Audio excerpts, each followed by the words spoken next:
Hello and welcome to my video. My name is Matt and this is my 2001 YZ250 that I'm putting on sale. I bought this bike on April 2017 from a used motorcycle dealership, and it appears that they done pretty decent job on it because I never had major issues with it and the bike is always ready for me. I mean, it always works as it ought to whenever I'm riding it. To be honest, I'm not riding much, and this is one of the reasons why I want to sell the bike, because I sort of feel sorry to see it just standing. This is the hour meter that was installed upon my request when I was buying the bike, and shows like about 14 hours and then 7.7, so it's like 22 hours, and this seems to be the proper hours because seriously, when I consider how frequently I ride this bike and where I ride it, that's really right, like 22 hours, even though it seems to be a long time since 2017 and now it's 2020. So they installed the hour meter and they also installed like new here the seals for the forks. They told me, and this is really like appears this way, that there's a entirely new cylinder in the bike, and I can believe it because the cylinder is totally like has got much fresher appearance than the rest of the engine, and the way the engine works, how responsive it is, and the power and everything, it's really great. It's really great. I have no complaints. So just like 20 hours from new, and these things can last, depending how you ride it, like 100 or even more hours. So you got plenty of hours to ride, and I am a very casual rider. Not only I don't ride this bike much, but I'm super casual. This pin here that holds the brake pads is new. I mean, it doesn't appear new, but believe me, it's new. I just bought it some time ago, like a rebuild kit for the rear caliper, and I just used the pin. The problem with it was that it was super corroded. I wanted to remove it and I couldn't. I had to give it to a professional to remove it, and the guy himself said that it was a nightmare to remove it. Now I show you that everything is in a working condition, and you can see it works with ease. You can replace your brake pads. Maybe you could tell me that you could do this yourself to fix this, but if a professional struggled to fix it, and he said that it was a very precision job that could mess up the entire caliper, but he did it really good. So now you have it done and you don't have to worry about it. The problem with this bike is that the dealership, they prepared for the bike very well, the technical side of it, the way it performs, but they pretty much neglected the cosmetic side of it. There were many like screws and bolts, whatever, missing, like nothing like very strategic, just like cosmetic, but still.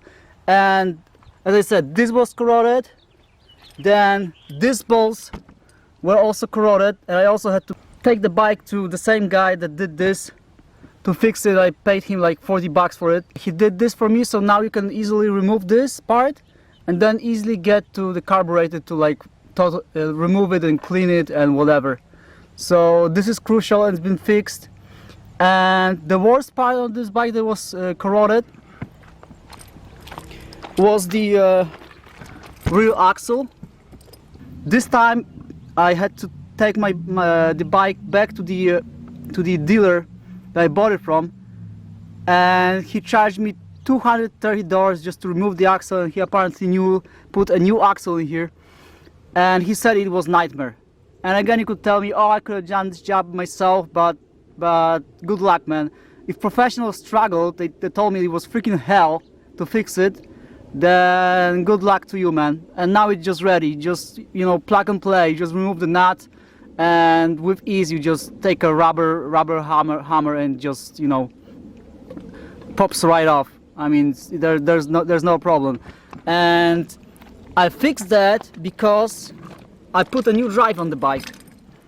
all the chain, rear sprocket, front sprocket are new, and with that I also changed the tires. I bought the tires with this the dealership where I bought the motorcycle from, and I paid like $350 for it. I mean, the tires themselves, they cost less, but I obviously paid also for the labor because they put the tires on the wheels, on the rims, and they also installed new inner tubes. So now it's much better because they hold the pressure much better, because the previous tires, the previous inner tubes, they were becoming flat quite quickly. And also I think the rubber on them was already like old, even though maybe their like thread was still in good condition, like still not like very worn out. But I think that they were like for a very long time on this bike. I just believe that I did the right thing to change the tires, but I don't know if you're gonna like them, because obviously they are not like the proper FMX or whatever you want to call it tires. So I also installed a new clutch lever, so now the clutch works smoother than it used to work with the previous lever. And I put a light here. Obviously I keep the original plastic plate that you can put back here if you want.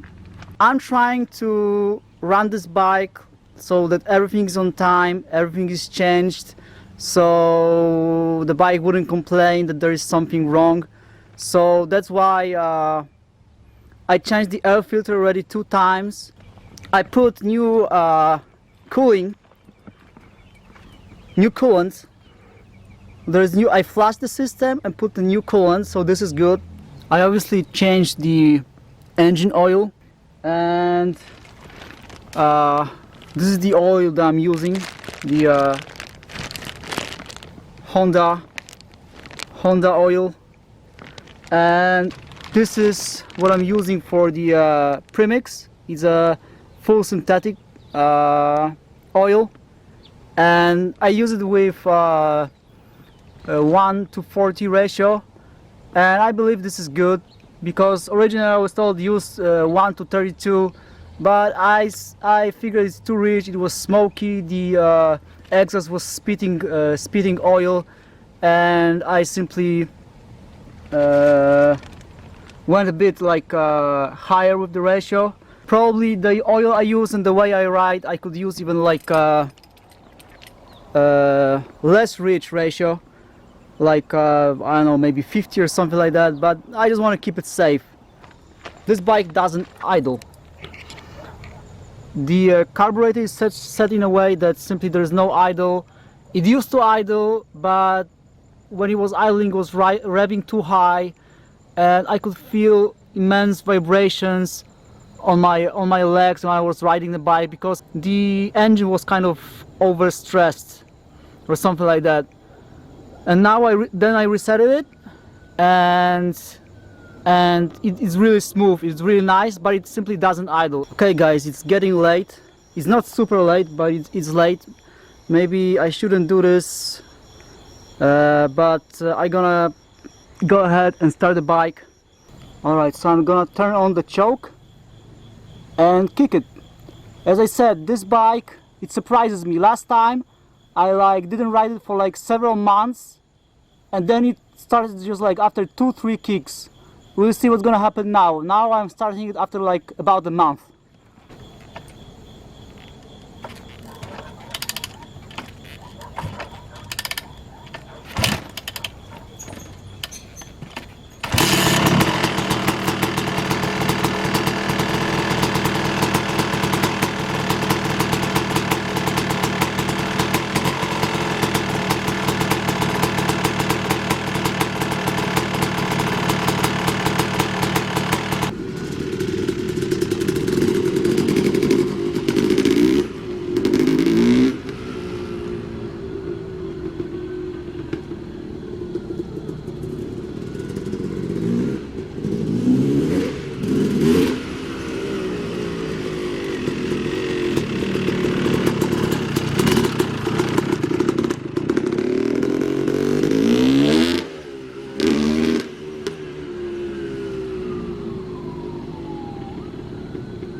Alright, so there you have it. The bike wasn't still warmed up properly, so I couldn't like go too wild with it, the more that you see that I have limited space. But once the bike is properly warmed, it's a beast, you can do anything with it. But this was like showcasing pretty much how it is, and the bike is really great. Hello guys, welcome back. It's been a week after the last video, which I had to end because it was getting dark. And I was hoping that it would be it, but I decided to pull my bike again out of the trailer, even though it's really like a full-fledged gym, including acrobatics.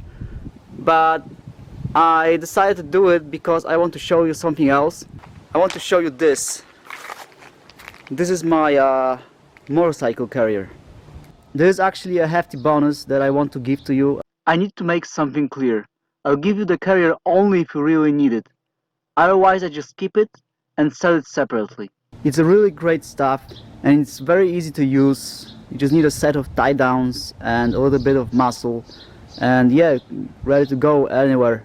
You don't even need a pickup truck or any just a car with a 2-inch receiver. I mean, buying with me you got the full set. You don't even have to worry about how you're gonna transport the bike. Just make sure that your car is ready for it. Okay, so I put the bike on the carrier and it's ready to go. Seriously, you can just come like bare bone to me and you still will be able to hold this bike across the states. Doesn't matter how far away you live, because actually this is Central Texas, so it's always halfway. Doesn't matter how far east or west you live. I'm actually gonna go to a place where I typically go to ride the bike, and I'm gonna show you once again how the bike runs. Last time I showed you, so you could see that the bike starts without a problem after a month of standing. And now I'm gonna warm the bike properly to be able to like show you how it runs when it's warmed up. Okay guys, so I'm at the place I told you about. I already warmed up the bike. It runs really nice.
Nice.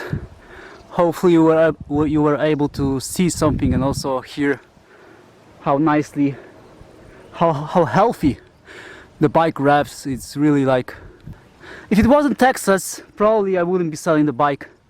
But in Texas everything is private, everything is fenced. You need to go at least 50 miles and then pay if you want to ride in some kind of park. I have the carrier, but seriously I would prefer that I just sit on the bike and soon there's a forest or desert and I simply ride. So this sucks about Texas. If I were in some different place, I don't know, Washington, Oregon, Utah, even New York, wherever the forests are or deserts or you know, California is apparently the king and queen for riding dirt bikes. So if you are from somewhere there, just go ahead, come and buy the bike and you'll have awesome time with it. Alright guys, I'm back. I also forgot to mention that I got a cover for this bike.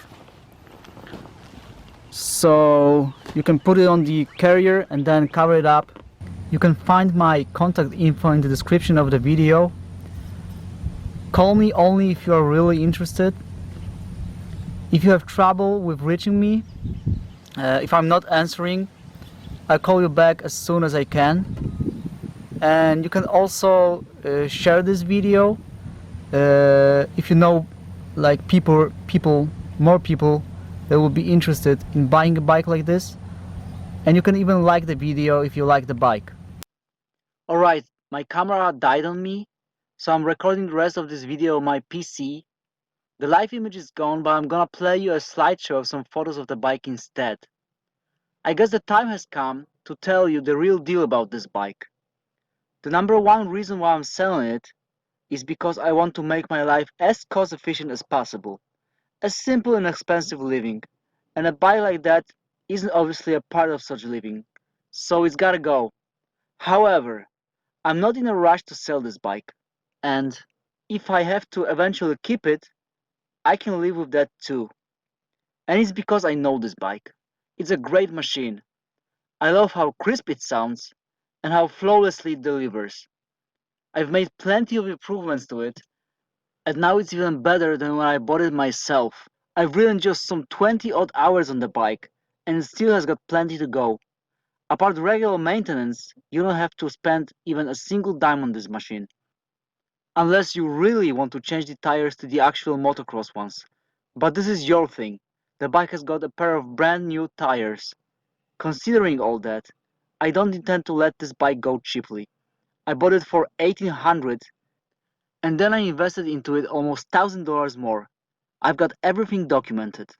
I know that I won't ever get all of this money back, but there is a certain amount I have in mind and I'm simply gonna wait for the right offer. I may sound a little full of myself, as if I was confident that I will find plenty of potential buyers, but this is to highlight the value the bike has got to me. Putting it short, it's a decent machine, I'm a decent guy, and if you are a decent buyer, we've got a deal.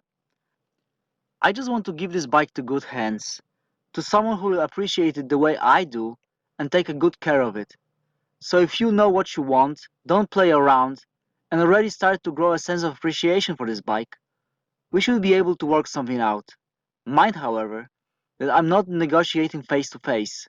We'll make arrangements over the phone so that once you get here, everything will be as clear as day. Having said that, I wish you a good day or night depending when you are watching this. And if you feel that this bike is for you, go for it. See you around, rider. Cheers!